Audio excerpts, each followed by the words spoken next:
It was a virus that Cindernus created and the Necromancers merely adapted for their cause later. Helena was actually close to the Necromancers, even if she didn't always approve of their methods, she was still part of them, and that made her a target for Cindernus. Because he's always thought there was something wrong with Helena's death, Nash believes Camille's story and accepts to help them, telling them all he knows and preparing a plan to take care of Interpol. Stillson and his agents follow one of the Necromancer's men, and Nash helps him lose them by guiding him through the sewers. He takes him back to Camille, who asks him to share with him any information he may learn from his hacker friend in the future.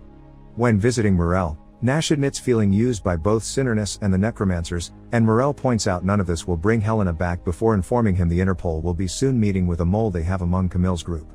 Nash goes to the meeting point only to be captured by Interpol, who made up the story about a mole to trick him into coming and ambush him. Stillson knows Nash is working for both Cindernus and the Necromancers, so he wants him to be an informant for Interpol as well. However, their negotiations are interrupted by Camille and her men, who have been following Nash in case he needed help and now are killing every single Interpol agent in sight. Now that he's off the radar again, Nash wants to hear about the new plan, and Camille accepts to fill him in after returning to his place.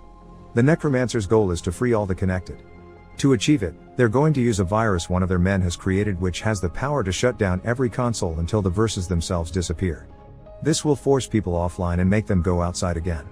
There's only one issue: in order to be able to replicate and spread, the virus needs to be launched from within the matrix of one of the main verses.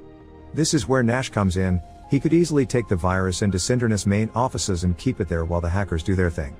Camille promises the virus attacks progressively, and by the time it's out there, he won't even be in the building anymore and they wouldn't be able to track it back to him, so he accepts. Since there are a few hours left before they start the mission, Nash gets online and meets with Dalwyn, who is a Connected and doesn't want to put labels on their relationship, which gives Nash a lot to think about. Moments later, he visits Dina,